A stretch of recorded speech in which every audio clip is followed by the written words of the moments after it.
Hi, I'm Peter Reinhardt, and welcome to the Johnson & Wales International Symposium on Bread.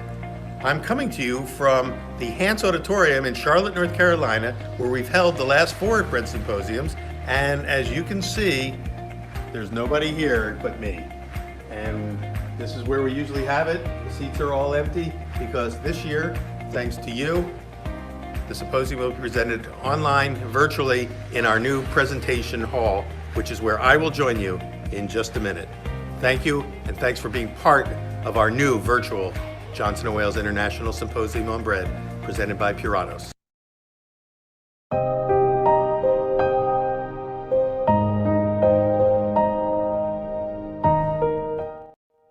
Welcome again. Throughout the entire symposium, I'll be thanking our generous sponsors over and over again, and ask that you do as well by visiting their booths and pavilions in the exhibitor hall. There you will see lots of bonus content, and you can also make appointments to meet with the folks from these companies that serve our baking community so well.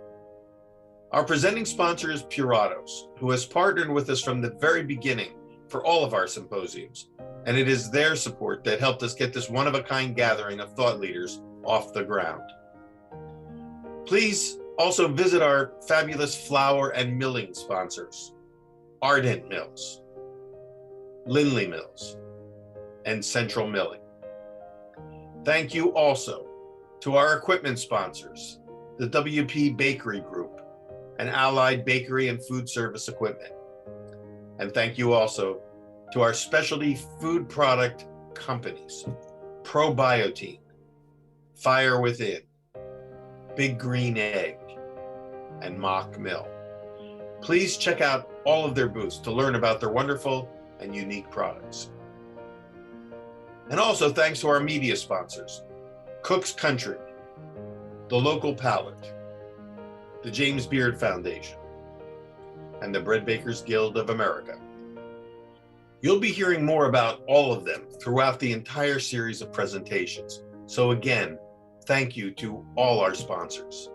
At the end of today's presentation, you will also see our credit scroll, thanking all of the people behind the scenes who made this event possible, including our production and technical partner, Ganoid Communications, our creative team at Gumbo Marketing, and the many folks at Johnson & Wales University, our hosts for this, our 4th annual gathering. So stick around if you will. But now it's time to get things rolling with today's presentation, so let's go live. And once again, welcome to the Johnson & Wales International Symposium on Bread, presented by Puratos.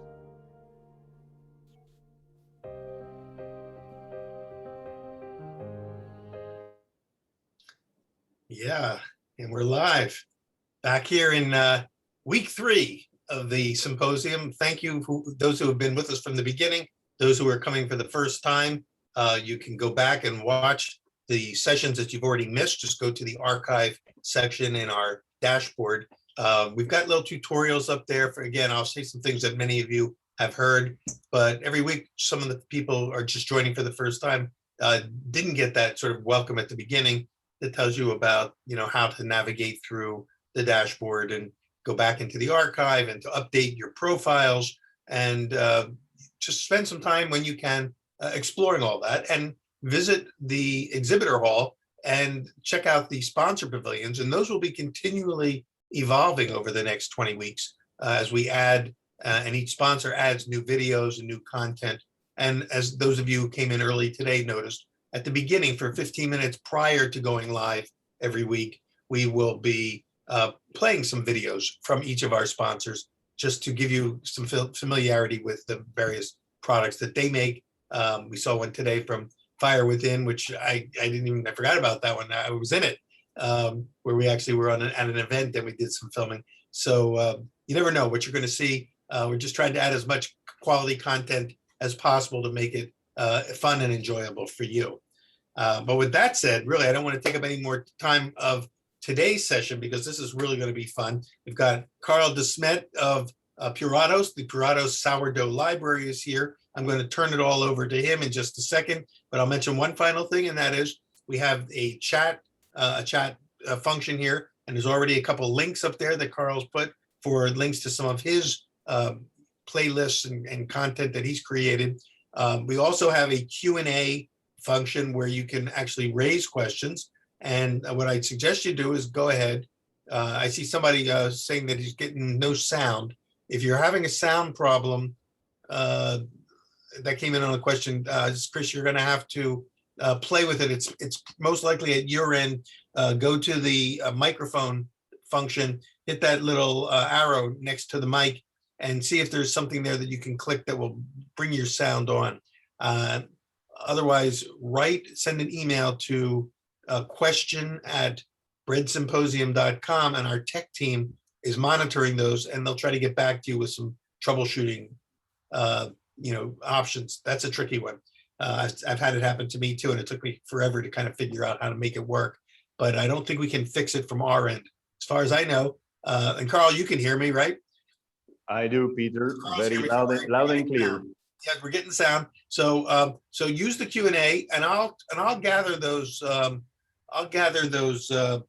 Questions as they come in, and I'll try to answer Chris here. He's still not getting sound, so I'll try him. But Carl, without further ado, I'm going to turn it over to you. Some of the folks who were watching saw you in last week's early bird video when you were in Japan tracking down sourdoughs from all over the world. And I know we're going to hear more about that today. So Karl De Smedt, you are coming to us from where? St. Vith, Belgium? St. Vith, Belgium, yes. And to do so, in order to make people aware where I am, because I'm live now, I prepared a small video to show people where I am and what I'm doing here. So it's a little bit to show my playground where I make fun every day in better times, because for the moment, the visits are very, very limited. But the aim is to get people over here in order to, to show them around in the library, for example. So without further waiting, I will just shortly introduce myself. Probably you've read my bio, but I am a baker pâtissier, more a pâtissier. When I was 10, I really wanted to become a pâtissier. And I went to patisserie school here in Belgium. So I have a degree in chocolatier, patisserie and bakery, ice cream and sugar pulling. I worked 6 years in a patisserie in Brussels before I joined Puratos back in 1994. And since then, I worked in different departments, being a test baker in the lab, being a technical advisor on the road in Belgium, but also internationally, which allowed me to visit more than 50 countries. And since 2008, we have the place that you will discover in a second, where I am managing that place and taking care of the promotion and the activities. So I will ask Gurmit to launch the movie, and afterwards I come back to explain you what I'm doing here.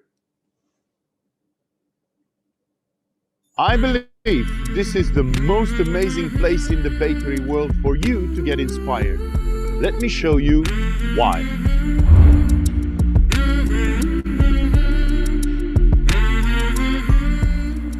Let's start in the Maison du Levain. In this place, we talk about the past, the present, and the future of bread.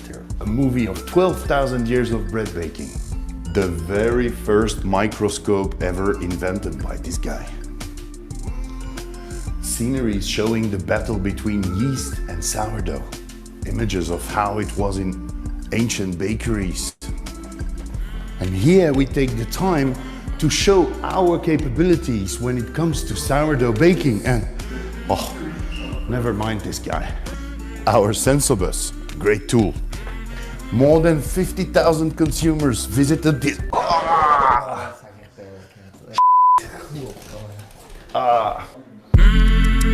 More than 50,000 consumers visited us in this bus. Why not make an exclusive picture behind the steering wheel of the bus? And if all this has been too fast for you, then whenever you are here, we will take the time to show you all the details. Now let's go to the bakery. In our bakery, we are ready to show you some of our inspirational breads. And what most important for us is what you would like to see. And therefore, we have a range of ready-to-use sourdough solutions. Everything under control, guys? Yes. Okay, thanks. In the bakery, we do magic, but here we have our sourdough library, where we preserve sourdough for the future. Let me show you some of my favorites. Number 1, from Altamura.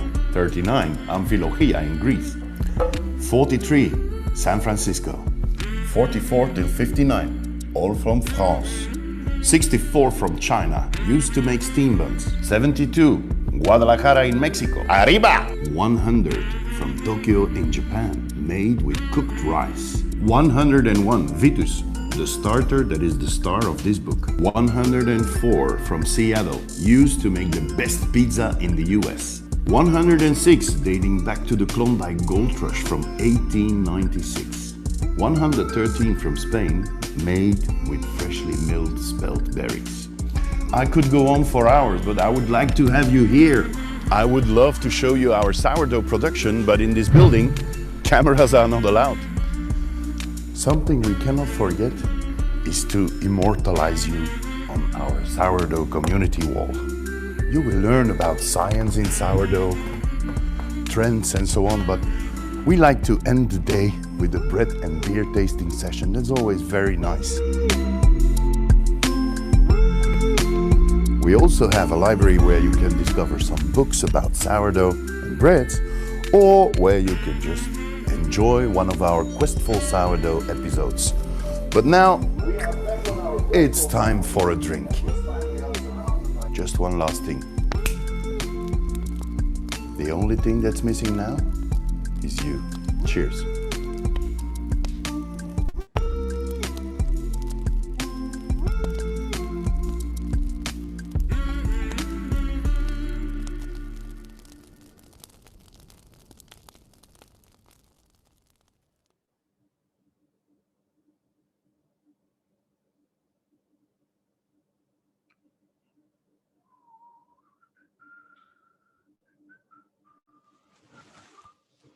Oh, just one moment. Where is this? I was supposed to... Just one moment. Technology always stops you when you want to do something.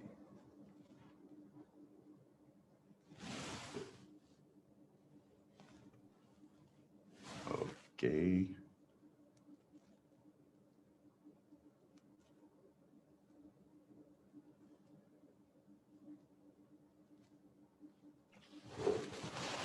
All right. All right, there we are. This should work. Yes, it's working.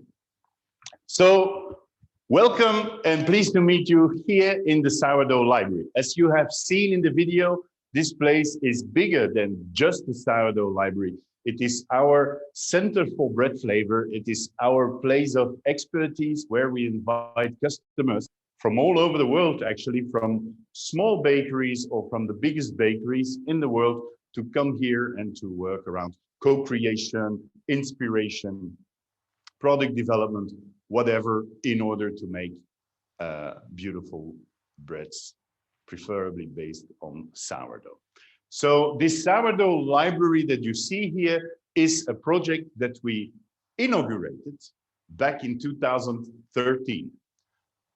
We had the idea already a couple of years before the inauguration, but as always, when you need money to do something, well, you have to ask for money. People are not convinced from the beginning that it's worth doing it.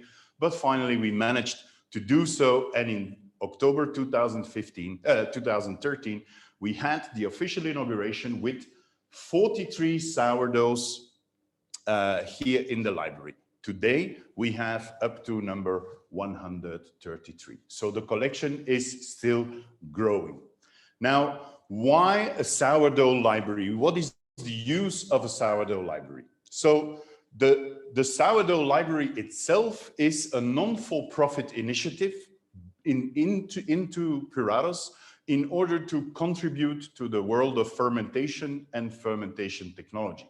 For the simple reason that we believe as you saw on the video, that the future of bread lies in its past, and we should learn from these probably more than 250 generations of bakers who have been baking before us, and their goal has always been to make better bread. I think that a baker in the morning doesn't wake up and says, well, you know what, today I am going to make the shittiest bread I can make. No, we wake up in the morning and we are convinced that the bread we are going to make is our best bread ever. And as such, we try to build on this knowledge that has been passed on from generation to generation, from father to son, from master to pupil, or from mother to daughter, to build further on that. With sourdough especially, there has been a lot of things going on in history. We know that for thousands of years, every person on earth who wanted to make bread was using a sourdough. It was the thing that people were using in order to have fermentation power in the bread, in order to bake it, that it will be light and fluffy and that people would love it. That tradition has disappeared almost completely, almost, not entirely, but with the introduction of commercial baker's yeast. That happened around 150 years ago, a bit more. In 1867, the very first yeast plant opened its doors. And that was because in 1854, Louis Pasteur, the famous Louis Pasteur, the French scientist, wrote his memoir on the alcoholic fermentation and opened the way in order to isolate a yeast strain from a sourdough and reproduce it outside that complex matrix that is a sourdough, in order to make the baker's life easier, to allow bakers to make more breads in a shorter amount of time. In those days, baking was a crazy business. I have a book here from a French guy, Augustin Parmentier. He was a pharmacien, but he also liked baking, and he has this book, Le Traité Parfait du Boulanger, the Treatise of the Perfect Baker, where he has 60 pages dedicated to sourdough. And in one of these pages, he writes, a sourdough should not be sour. And a little bit further, he writes that sentence mentioning that he feels sad for the bakers because they are a rare race of artists, but they are slave of their sourdough because every 4 hours they have to feed him or her, and as such they cannot sleep longer than 3.5 hours in a row. There is this urban legends mentioning that bakers in Paris were sleeping with their sourdough underneath the mattress, and when the dough was rising, the baker would roll out of the bed and as such wake up and know it was time to get to bake. That book is from 1787. No technology, no refrigeration, no nothing, just that sourdough that had to be fed every 4 hours because people didn't like acid breads. There was a whole scheme about bread. If it was acid, it was mentioned that it was bad for your health, that it was bad for the stomach. People didn't really understand everything that was going on in our stomach. Today, we have technology, we have science, we can do research, and we start understanding a bit better what sourdough is all about. And it's therefore that we have this sourdough library in order to find these sourdoughs back that have survived, that have not been wiped out by commercial yeast, or that are around for maybe 10 or 20, 30, 50, 100, maybe 200 years. Now, sourdoughs, they do not come with a birth certificate. We have to trust on people when they tell us how old their sourdough is, but perhaps in the future it will be possible. And then at least we will know from the starters we have here in the library, we know exactly when they entered in the library. And as such, we have one sourdough that we have in our collection long before we had the idea of making a sourdough library, which is number 43. And that's a starter that was brought back by one of our colleagues back in 1989 from San Francisco. So the reason of existence of this library is threefold. We do three things here. First of all, we preserve the biodiversity of the sourdoughs. Secondly, we protect and we document the heritage of sourdough. And last but not least, we have a backup in case something would go wrong in the bakery where the original sourdough is coming from. So that is the three things that we do here in the library. Now, the way we preserve the biodiversity is not something we do on our own. So we work together with Professor Marco Gobetti from Italy, one of the most renowned microbiologists in the world, especially when it comes to sourdough fermentation. And he designed this protocol in order to isolate the strains from a sourdough. So how does that work? Whenever we know that there is somewhere a nice sourdough, I go to the country, or I have local peers who can pick up that sourdough. So we have a kind of a box that we send from here with the documents inside, empty jars, labeled with the number of the sourdough, a bag to be filled with flour, because from each sourdough we have the original flour. And that box is then filled on the place where it should come from. It's sent back to Belgium, and then it all starts. So we do, there's 3 empty jars, and one of these jars is sent to the university in Italy, and there on these little Petri dishes with different substrates, they will grow, so they will dilute the starter, inoculate these Petri dishes, and grow the colonies. That will take approximately, that's 45 working days, which is 3 months, that whole process. But at the end, they have these Petri dishes with single colonies, or at least they can detect the different colonies, because each colony of lactic acid bacteria or yeasts, they have a different way of forming or of growing on these Petri dishes.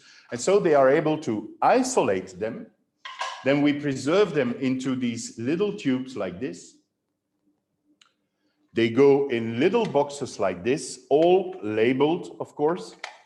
And then we freeze them at -80 degrees centigrade, which in Fahrenheit is more or less the same, I guess, I think, when I checked last time. So then the microbe or the biodiversity of the starter is protected for the future, because we have a freezer here in the center. We have a freezer in our microbiological lab in another factory we have here in Belgium. In Andenne, we have one backup in Brussels, and there is a backup in the university where the analysis has been done. As such, the biodiversity is protected, and out of these 133 starters that we have for the moment, we have isolated already more than 1,500 strains of yeasts and lactic acid bacteria. The second thing we do is protect the heritage, or at least document the heritage. So each sourdough that we have here is well documented with the type of flour that is used, the recipe that was used, if people still know that, because if you have a starter from over 100 years, you probably will not know anymore how they were started. But we have here a starter from Turkey, for instance, that is created out of the dew. They call it the day of Idrilis. I hope if there is Turkish people watching that I pronounce it well. Idrilis, and that's the first day of spring. if my understanding of the Turkish explanation was correct. And then they go into the grain fields in the morning and they collect the dew on the wheat stalks and to use that water in order to inoculate their sourdough. So these things we try to document. We file and we protect them. We keep them for if something would go wrong, we can share that again with the community. And last but not least, the backup. So since 2013, I could only explain to people that we have a backup until we are still May, until 2 months ago, in the month of March, on a Saturday morning, I got a phone call from Henrik Kjær. And Henrik Kjær is a baker in Denmark from whom we have this sourdough here, number 76. And Henrik calls me a bit in panic. He says, Karl, one of my employees has used my entire mother dough in the production. He forgot to take a piece aside and to refresh it. So everything is used to bake. Now, he had a piece of his mother dough that he kept frozen, but we know that when you freeze a starter, it's not optimal because during the freezing, you might lose some of the yeast and eventually some of the lactic acid bacteria. And as such, when you wake up your sourdough again, you might have lost some of these properties that these yeasts or lactic acid bacteria were contributing to in your starter. So on Monday morning, I came to the library, refreshed his sourdough, or at least a part of his sourdough, wrapped it in a small bag and sent it back to him by DHL. And so on Tuesday, the package arrived and he could go on with his original mother dough. As such, we provide a backup to the people who have their sourdough here. So we have in total 133 starters. They come from about 25 countries, and it all started with, well, I said that sourdough from San Francisco, number 43. And that was for me, personally, my very first starter I saw in my life. I have been to bakery school here in Belgium, but I never learned how to make sourdough. We never used a sourdough, and we never made any sourdough bread, although I've been to one of the better bakery schools here in the country. So for me, when I started to work in the lab here as a test baker, I suddenly got this task, one of my very first days, to refresh the mother dough. And I had no idea what it was. I knew of the existence of sourdough because I wrote it once in a cartoon that was published by Puratos to promote bread. And so it was stored in a white bucket. I opened that bucket. I had to feed it with water and flour, leave it for 6 hours at 35 degrees centigrade, which is probably in the 100 in the US in Fahrenheit. And that's it. A funky smell that I never smelled before, very tang when I tasted it. And I baked my very first sourdough bread with that. That was back in 1994. But then over the years, we started to collect starters from Italy. And one that is quite special is this one. It's our number 1. And again, we collected this one long before we had an idea of doing something with the library. But we collected this starter because we wanted to see what was inside. And this is a starter coming from Altamura. Now, Altamura is a small little town in the south of Italy. For those who know the map of Italy, it looks like a boot. Well, in the heel, in the northern part of the heel of the boot of Italy, that's the region of Apulia. And that region was already renowned more than 2,000 years ago. Actually, there was a Roman poet called Horace, and he described in one of his satires. It's a book that he was writing while he was traveling through the Roman Empire, and said that if you are in the region of Altamura, take bread for your onwards journey, because it's probably the best bread you will find in the Roman Empire 2000 years ago. And we were intrigued by this, because we were using already back in 2002 that sentence that the future of bread lies in its past, and which we wanted to create a sourdough with a heritage. And so we collected that starter. We had it analyzed in the University of Marco Gobetti, and we found 2 lactic acid bacteria called Weizella cibaria and Weizella confusa that we used actually together with the flour of the region of Altamura to create one of our star products now, called Authentic Durum. For those who are in the bakery business, a professional business, not home bakers, because you do not have access to these products, but if you are in the professional business, this is one of our top products. Having actually, I always say, when you open the bag of Authentic, the spirit of Altamura is coming out and is unleashed in the bakery. It provides that typical taste that was already renowned 2000 years ago.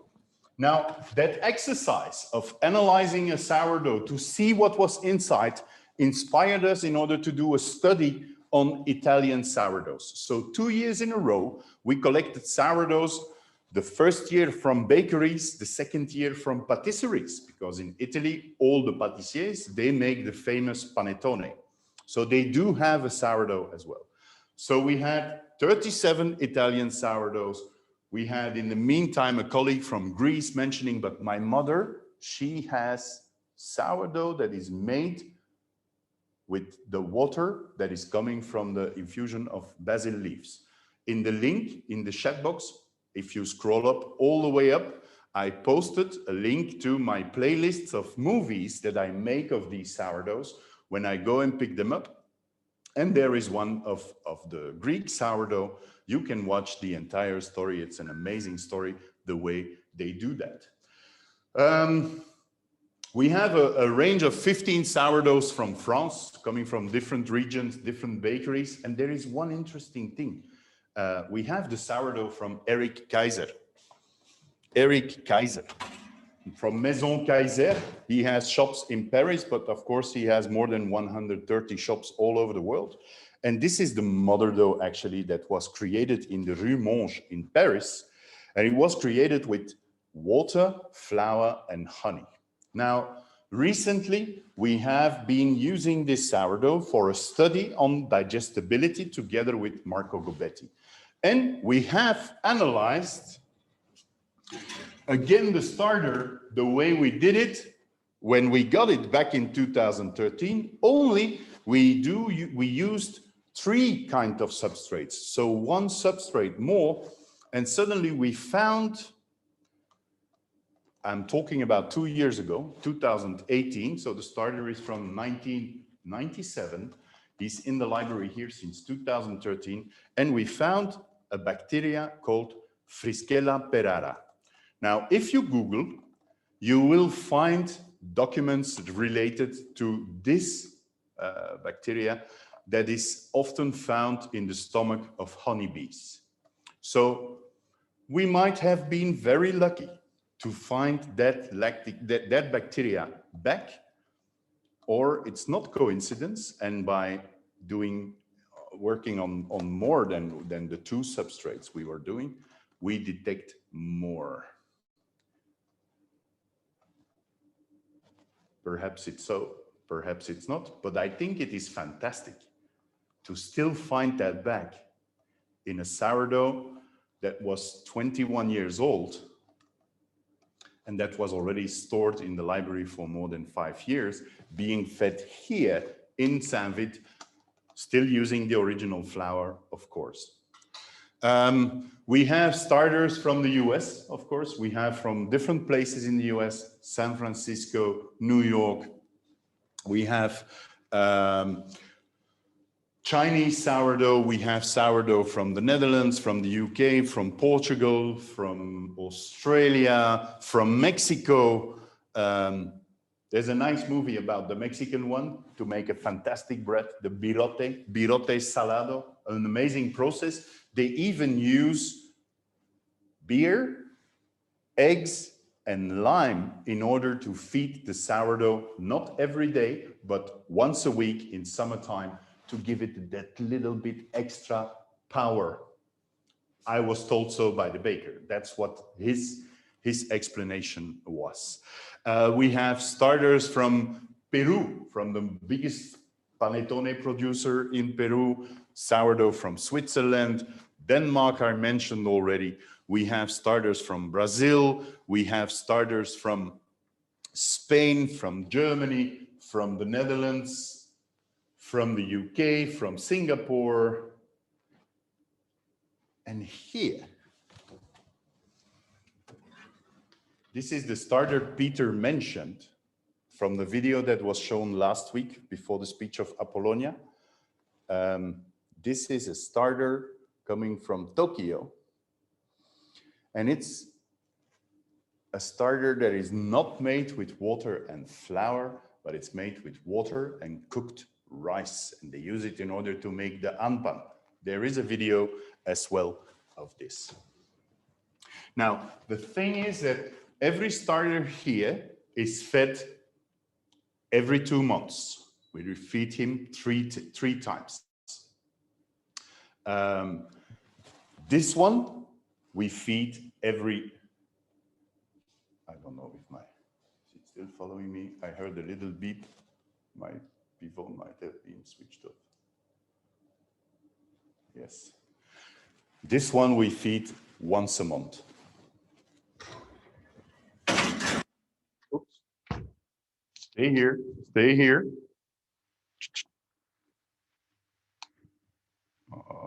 Technology, yeah? Technology.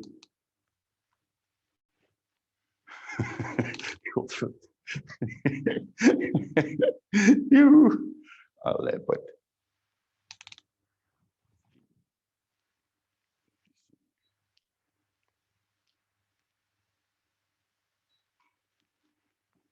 should be able. Oh, my apologies. When things are not correct. Anyhow, I will see. I don't know. We have starters from Slovenia, from Turkey, from the Klondike Gold Rush. I collected 3 starters from the Klondike Gold Rush dating back to 1896. And what is so amazing about the Klondike Gold Rush is that it was a very well documented period in time talking about sourdoughs. So I followed the trail from Seattle all the way up to Dawson City in order to see how these people were dealing with their sourdough in harsh conditions, because they had to make that travel during winter time in order to arrive at the Yukon River by the time the Yukon was defrosting. That was in May, and then they had to do the last 400 miles, 600 kilometers with a raft or with a boat that they built on the premises to arrive in Dawson City to find gold. And the only thing that these people had in order to have fast access to sourdough, to food, to nutrients, was the sourdough, because it was the only thing that they could keep close to their body to keep it warm. And they had around, they called it a ton of goods. Every stampeder had more or less 400 kg, which is almost 1,000 pounds of flour with him or with her in order to be able to survive during that quite hard journey to get to Dawson City. Now, Karl, this is Peter here. I'm going to just jump in. There's a few great questions coming through, and I don't know if I don't want to cut off anything more that you want to add in your presentation, but maybe these go back to some things you said. And before we run out of time, I want to make sure we get them out there. Can I give them to you now? Wow, yeah, okay, I will stop. Yes, sorry, when I am talking, I just forget about the time. So I will stop sharing. Voila. Okay, good. I'm all ears, Peter. I'm just going to be a voice here. I'm going to just leave the screen to you, but here's a couple that come in. There's kind of related. This is from the Vineyard Baker. What is the temperature of those storage units that you're using in the presentation? And what is the state of the backup sourdough? Do you keep it dry or wet, or is it backup exactly the same as the primary? Well, the backup you see is the starters we have here. So they are in the same conditions because we follow the same recipes as we got from the bakers. So the sourdoughs themselves, this is the backup. What you see here, this is the backup. It's a piece of the mother dough, exactly the way it is kept in the bakery.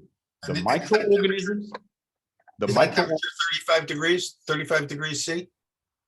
That's fridge temperature. It's like the Coca-Cola fridges.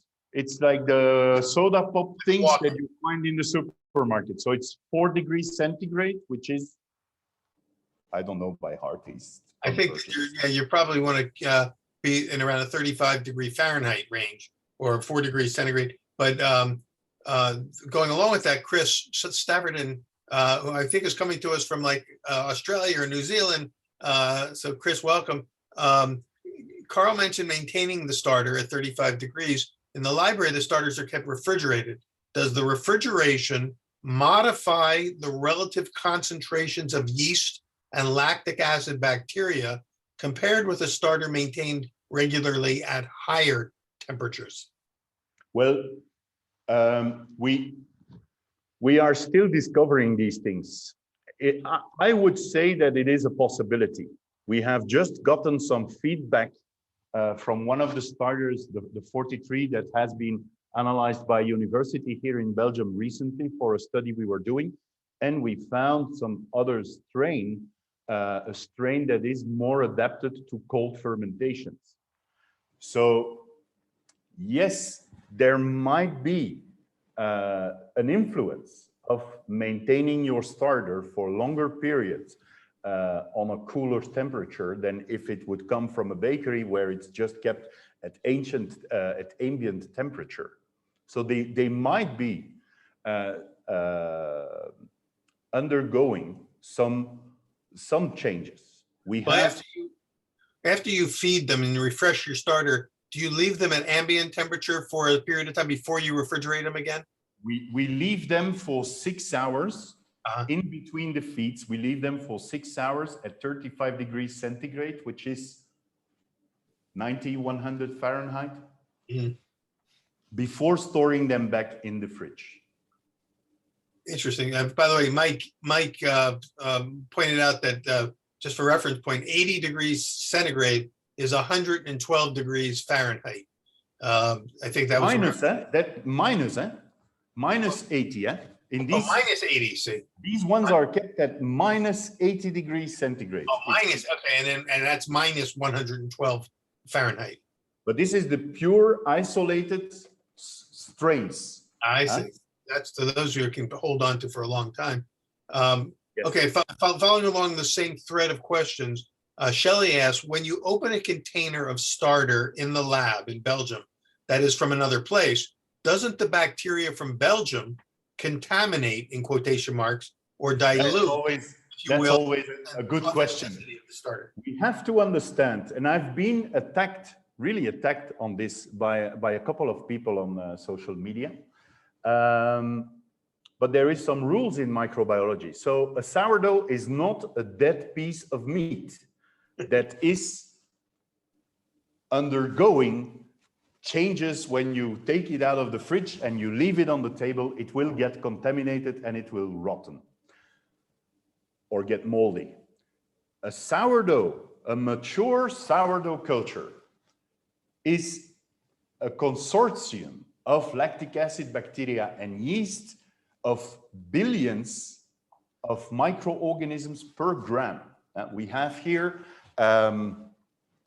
variations out of these 133 starters. Just to give you an example, the lowest quantity of lactic acid bacteria we found per gram, and a gram is 0.03 of an ounce, probably. And an ounce is 28 grams. 1 gram is containing, or one sourdough, the one with the lowest population per gram, has around 10,000 lactic acid bacteria. The biggest one, the one with the most, is 10 billion lactic acid bacteria per gram. That is 1 million times more. So if you have a mature starter, that is like when you open that and there is some other colonies that are trying to interfere with that starter, if it's a healthy starter, if it's well kept, if it's well treated, if you treat it well, it's difficult to change that. And that's why I compare a mature sourdough to a city. The city of New York was New York 200 years ago and will be New York within 500 years. Or the city of London was London 1,000 years ago and will be London in 1,000 years as of now. The populations that were there since the beginning, some of these families are still living in New York today. And some of these families will be there in 200 or 300 years. If nothing happens with New York, if New York is not if there is no food coming in, look at that like a medieval city. If you wanted to overtake a medieval city, you were just surrounding the city and you were preventing food getting into the city, and people would starve. And as soon as people weaken and they starve, then you can take over the city. But as long as the city is wealthy and healthy and well maintained and able to nourish itself, it's very difficult. It has been proven many times in the past that cities where you could not take them. And that is with the sourdough the same. If a sourdough is healthy and well kept, you cannot contaminate it that easily with a new colony from another place. It kind of protects itself, it sounds like. Yes, it is like very difficult to overtake it. Now, the fact that we have this library, we can finally study these things. And I have an amazing scoop for you later on. We have now finally a place where we can do this. Normally, last summer, we were supposed to do an experiment with 10 bakers, or a bit more, but 2 bakers who gave their sourdough in 2014, in 15, 16, 17, 18, 19. We wanted to ask them to come back to the library to bring their current sourdough so that we could compare with what they gave us when they deposit their starter here, with what they have today in their bakery, and with what we have today in our library. Because we don't know, actually, there is no system in order to do a quick analysis of a starter. Yeah, it takes time and money to do so. So we wanted to do it. It's something that is on our to-do list. Whenever COVID will allow people to travel easy, we will have that on our plate to do so. Fantastic. Another question comes in, and we'll probably start to wind down the questions and remind you that those of you who are with us who have the VIP tickets, we're going to continue this in our after party in the VIP lounge, but let's get as many in as possible. And we don't want to forget this. Is this the scoop? Have you given us the scoop that you were going to tell us? I had a scoop last Thursday. Give me a second. I'm going to take 2 starters. Okay. I'm coming, Peter. I'm not running away. While you're getting that, so remind everybody that stay at the very end of this session. Hang in for another minute or so. We'll run our credit scroll, and after that, we'll take a break before we reconvene in the VIP lounge. Okay, take it, Karl. I have here 2 starters. This one, this one is coming from a lady in Slovenia called Anita Sumer. She's quite active on social media, known as Sourdough Mania. And this starter is from the Friesen Brothers, which is a supermarket chain in Alberta, in Canada. So last week, I had a call with the entire team, the boardroom. The boardroom was filled with the grandfather, the father, the sons, the grandchildren, the people from the different bakeries. They have 18 stores, so they have 18 in-store bakeries. And they use this sourdough, they call it sourdough Charlie, to make apparently amazing cinnamon rolls. I didn't have the chance to taste them yet, but it's definitely something that is on my list. So I start explaining to these people because we found out the biodiversity. So there is the yeast that is inside the sourdough is Saccharomyces cerevisiae, which is the strain, the same strain as the commercial baker's yeast. But there is two lactic acid bacteria. One of them is the Lactobacilli sakei and the Leuconostoc olzapfeli. Now, this sourdough has these two lactic acid bacteria as well, the same. And this one is coming from Slovenia. So I mentioned that to the people who are watching that Zoom meeting. I say, listen, you have something in common, which is the two lactic acid bacteria, and that sourdough is coming from Slovenia. And there is like silence.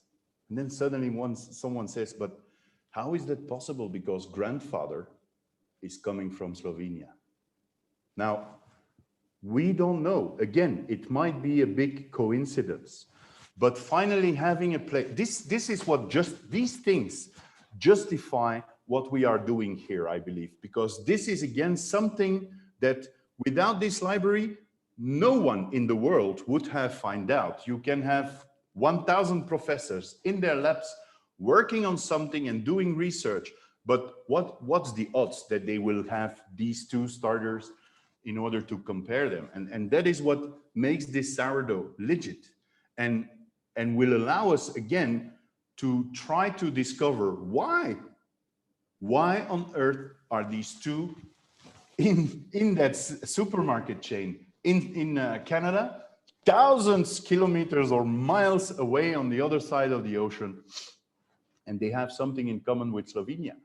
We don't know what or how or whatever, but this is worth another quest for sourdough. Wow.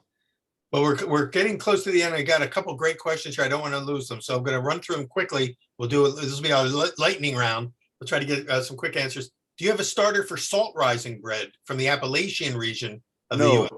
I have been in contact through William Rubel. Every Thursday night we have these talks, and there is this lady, Jenny Bardwell. I am in contact with Jenny Bardwell. She's like one of the specialists of salt rising bread. It's probably something we will look into, yes.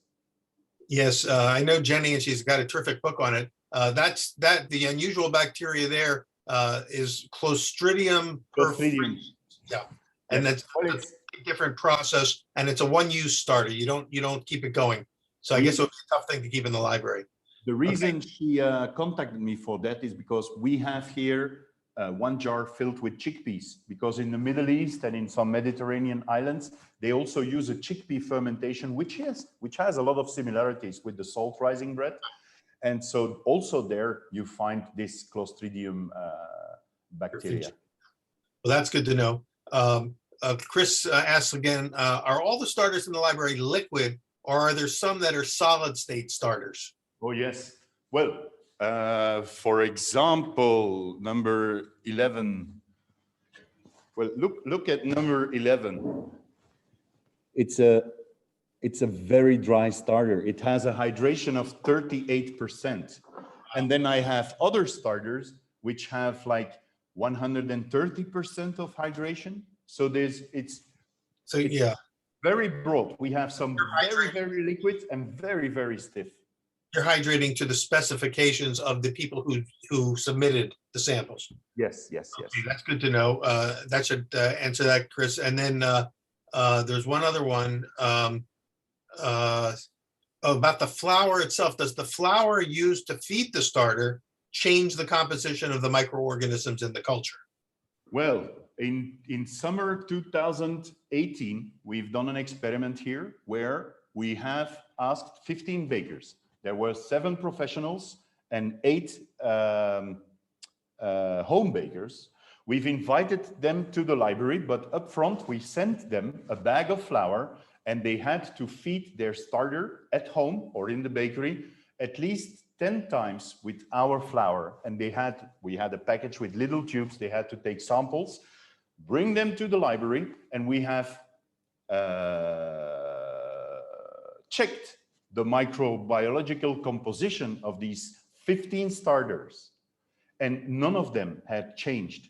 So by feeding 10 days in a row with a different flour, there was no change. And that proves what I say about if the city is mature, as long as you feed it, it's not that easy to change a starter. It might have been more of an issue if the starters were young and just getting going, then the flour could be more of an influence, but perhaps starters have their own built-in fortifications, it sounds like. Yes. So this is fabulous stuff. By the way, we're going to be diving deeper into this whole the science, the microbiology of sourdoughs in the coming weeks. We've got, just for those of you who are watching, we have Michael Gonsley coming in just in 2 weeks. And Michael is up in Alberta, Canada.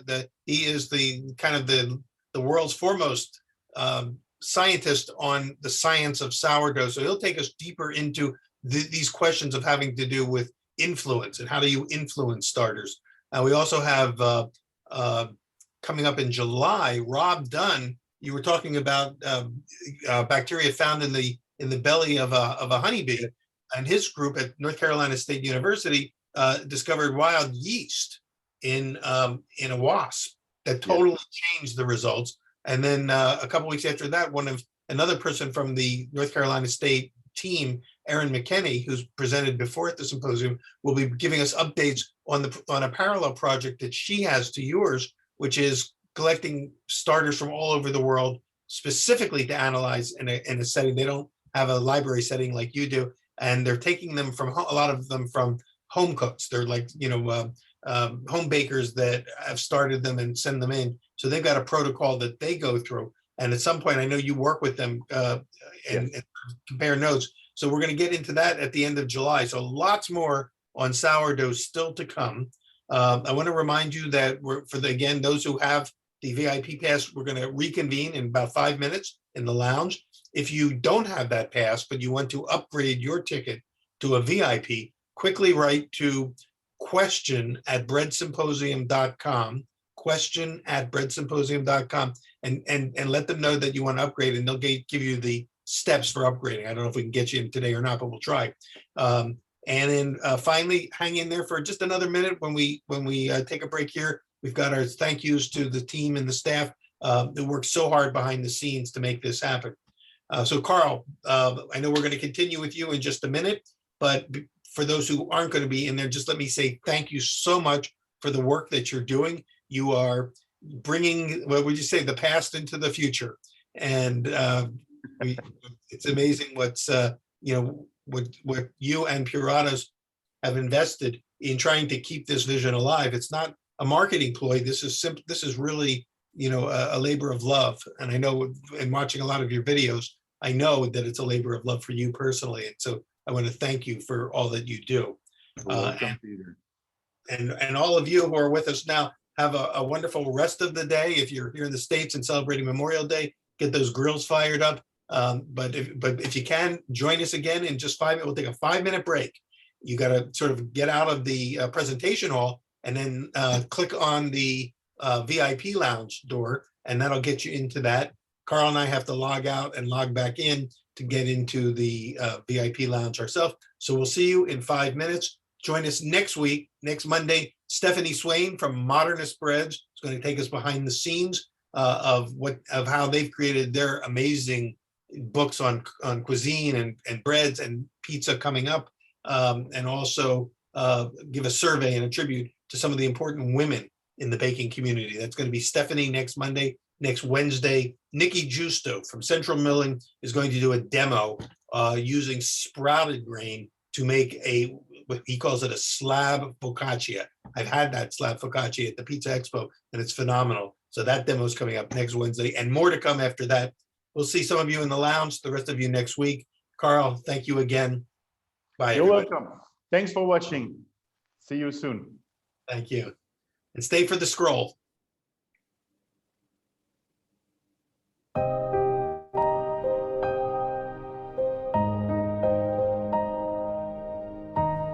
Thank you to our team behind the scenes. Our event, technical and production partners, Ganoid Communications, including our producer, Gurmit Singh, and his team, Jita Gajaria, Gagandeep Singh, and Jaydev Kashari. Thanks also to Ted Nelson and Lael Fretzel of our creative and marketing team at Gumbo Marketing, and the many folks at Johnson & Wales University who supported me throughout this event.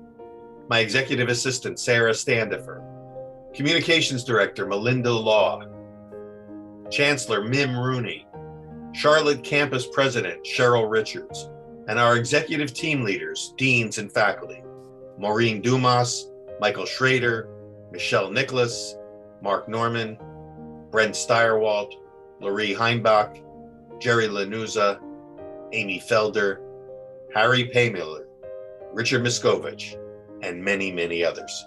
Thank you all.